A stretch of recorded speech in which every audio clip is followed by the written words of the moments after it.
Il nous faut écouter l'ultime parole de Jésus à son ascension. Et moi, je suis avec vous pour toujours jusqu'à la fin du monde. Matthieu 28, 20. Or, cette présence permanente et nouvelle de Jésus-Christ aujourd'hui, c'est dans nos communautés, dans nos assemblées qu'il se trouve.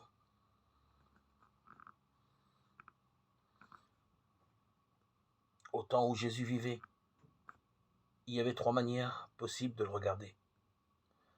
Beaucoup ne voyaient en lui qu'un homme parmi les autres, ce Jésus, fils de Joseph, dont nous connaissons le père et la mère.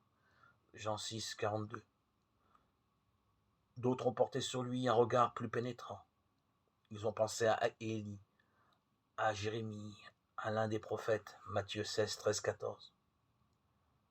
D'autres enfin ont pu lever sur lui le regard de la foi, le confesser comme leur Seigneur et leur Dieu, Jean 20, 28. Eh bien, sur nos communautés, nos belles assemblées, on peut porter pareillement le même triple regard. Le regard extérieur de l'homme de la rue, du statisticien, de l'historien, du sociologue purement événementiel. De tout cela, les journaux font leur parture.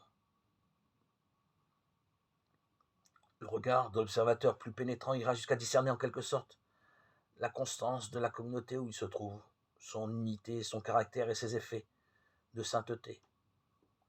Ce regard est celui de nombreux incroyants quand ils sont mis en face d'un aspect authentique